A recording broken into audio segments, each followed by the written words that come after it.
Hey guys, welcome back to my channel. இன்றைக்கி நம்ம சேனலில் த மவுண்டன் கிங் அப்படிங்கிற ஒரு சைனீஸ் மூவி தான் பார்க்க போகிறோம். இந்த படத்தில் சிரிப்புக்கு பஞ்சமே இருக்காது. இந்த படத்தை ஒரு லைனில் ரிவ்யூ பண்ணணும் அப்படின்னா உங்கள் சிரிப்புக்கு நாங்கள் பொறுப்பு அப்படிங்கிற மாதிரி தான் இருக்கும்.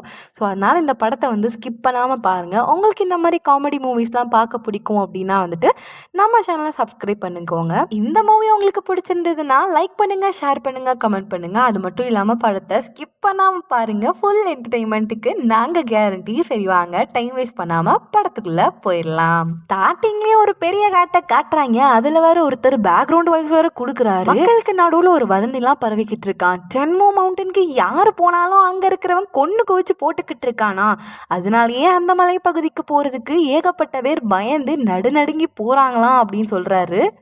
இப்படிப்பட்ட கொடூரமானவனுக்கு மவுண்டன் கிங் வேற பேரை வச்சு விட்ருக்காங்க. அந்த மலைப்பகுதியில் கிடைக்காத மூலிகைகளே கிடையாது.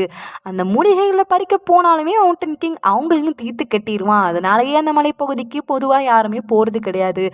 இப்படி அரக்க குணம் கொண்ட அந்த மவுண்டன் கிங்குக்கும் சின்ன வயசில் ஒரு சம்பவம் நடந்திருக்கு. மவுண்டன் கிங்குக்கும் அப்பா, அம்மா, தங்கச்சி அப்படின்னு சொல்லிட்டு ஒரு அழகான குடும்பம் இருந்தது. அன்னைக்கு மவுண்டன் கிங்கோட தங்கச்சிக்கு பிறந்த நாள். அவங்க தங்கச்சி மவுண்டன் கிங்குக்கு பிடிச்ச மாதிரி சமைச்சுக்கிட்டே இருக்காங்க. அதில் ஏதோ ஒரு இன்க்ரீடியன்ட் மிஸ் ஆகுது போல். அதை போய் எடுத்துகிட்டு வாடாடே அண்ணா அப்படின்னு சொல்கிறாங்க. மவுண்டன் கிங்கும் சரி நம்ம தங்கச்சி தானே கேட்குறா அப்படின்னு சொல்லிட்டு வேக வேகமாக அதை எடுக்க போகிறாங்க. திரும்பி பார்த்தா அவங்க குடும்பத்தையும் அப்படி வெட்டி கொன்று போட்டிருக்காங்க. அது மட்டும் இல்லாமல் அவங்க தங்கச்சி வேற அப்பா எந்திரிங்க எந்திரிங்கன்னு சொல்லி அழுதுகிட்டு இருக்கிற அந்த நேரத்தில் அவங்க தங்கச்சியும் அவங்க கண்ணு முன்னாடி வெட்டி கொண்டுடுறாங்க.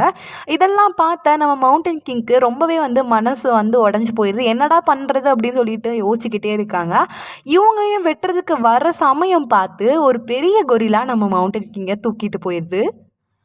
அன்னையிலேருந்து அந்த மலைப்பகுதிக்கு யார் வந்தாலும் அவங்கள போட்டு தள்ளுறத தான் நம்ம மவுண்டன் கிங்கும் அந்த கொரிலாவும் வேலையாக வச்சுக்கிட்டு இருக்காங்க.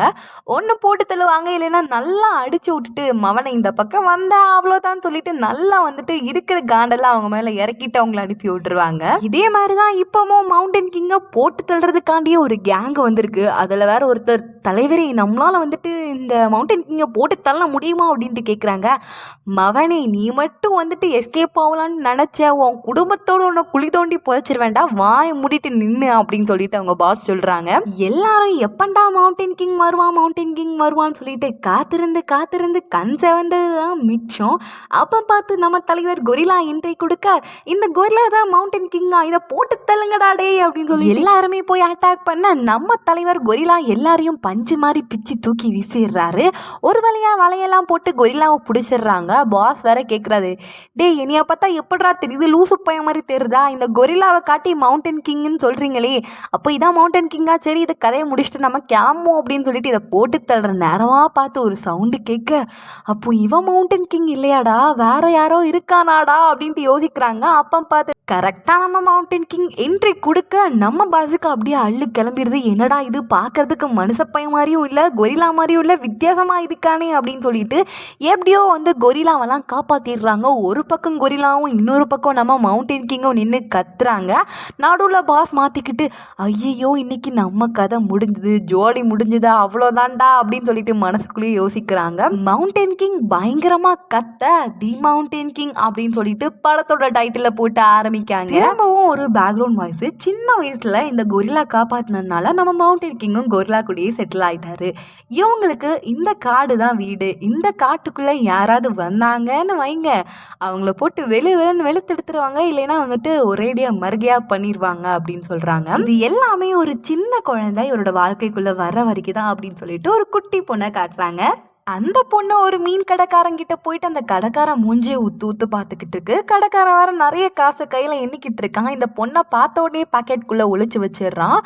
என்னம்மா பொண்ணு என்னையா இப்படி ஊத்து பார்த்துக்கிட்டே இருக்கா அப்படின்ட்டு கேட்குறாங்க. உடனே அந்த பொண்ணு உங்கள் ஃபேஸை பார்த்தா ரொம்ப டல்லாக தெரியுது, ரொம்ப வேலை பார்க்குறீங்களோ, கவலைப்படாதீங்க, இதுக்கு என்கிட்ட ஒரு மருந்து இருக்குது அப்படின்னு சொல்லிட்டு ஒரு கேரட்டை தூக்கி கொடுத்துட்டு, இது அரிய வகை மூலிகை, இதை சாப்பிட்டீங்க அப்படின்னா அவங்களோட டயர்ட்னஸ்லாம் போயிடும் அப்படின்னு சொல்லிட்டு கடையிலேருந்து கொஞ்சோண்டு இறாலை மட்டும் ஆட்டியை போட்டு கூடைக்குள்ளே போட்டுக்கிறா. அது மட்டும் இல்லாமல் இந்த இறாலுக்கு பதிலாக இந்த கிழங்கு வச்சுக்கோங்க, இதுவும் அரிய வகை கிழங்கு தான், இதை சாப்பிட்டீங்கன்னா வந்துட்டு உங்களோட உடம்புல இருக்கிற எனர்ஜிலாம் திருப்பியும் வந்துடும், நீங்கள் டயர்டாகவே ஃபீல் பண்ண மாட்டீங்க அப்படின்னு சொல்லிட்டு இன்னும் 2 நண்டை ஆட்டையை போட்டு உள்ளே போட்டுக்குது. கடைக்காரனுக்கு கண்ணு வெளியில் வந்துடும் போல், என்னடா இது இந்த வாண்டு தம்மா துண்டு இருந்துட்டு இறாலையும் நண்டையும் ஆட்டையை போட்டு போகிறாளே, அது மட்டும் இல்லாமல் இந்த கேரட்டை அரிய வகை கேரட்டுன்னு என் தலையில் கெட்டிட்டு போகிறாளே அப்படின்ட்டு யோசிச்சுக்கிட்டே இருக்கும்போது அவரோட பொண்டாட்டி வந்து அந்த பொண்ணை பிடிச்சிடுறாங்க. அது மட்டும் இல்லாமல் அந்த கூடை வேற கீழே விழுந்து கூடையில் இருக்கிற பொருள் எல்லாம் கீழே விழுந்துருது.